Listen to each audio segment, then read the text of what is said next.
अस्सलाम वालेकुम। All Karachi gems and jewellers group association के प्लेटफॉर्म से as a president Usman Saeed मुखातिब हूँ।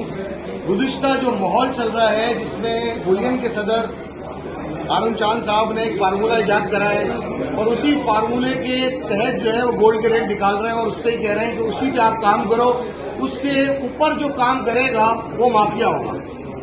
आज का रेट जो निकाला है 196, 197 जो भी रेट अभी के स्क्रीन के हिसाब से चल रहा है, लेकिन उसमें माल किसी को नहीं मिल रहा, ठीक है ना। लैब वालों ने भी अपना कानून निकाल लिया है। लैब वालों के पास दुकानदार अपनी रेनियां या जेवर लेके जा रहे हैं, उनको 2,000-3,000 रुपए का फर्क बता रहे हैं और जब उनसे कोई माल मांग रहा है तो 3-4 हजार रुपए ऊपर मांगे जा रहा है। अब हाजी साहब के एक अल्फाज बड़े कीमती थे जो मैं दलील और दलाइल की रोशनी में पेश कर रहा हूं।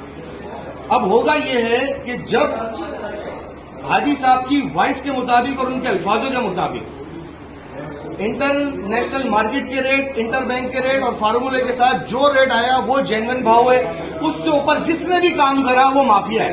अब होगा क्या, इसी बुलियन के अंदर और सदर वाली बुलियन के अंदर भी ये रेट चल रहे होंगे और मैं इसी तरीके से एक वीडियो बना रहा हूँ और मैं हाजी साहब से कहूंगा ये रहे वो माफिया और आप इस माफिया के सरगना, क्योंकि दोनों बुलियन के आप सदर हो। अब आप मुझे बताओ आप सदारत से कब रिजाइन दे रहा हो, वरना आप भी माफियों के साथ हो। वमा अलैना इल्लल बलाउल मुबीन। खिताब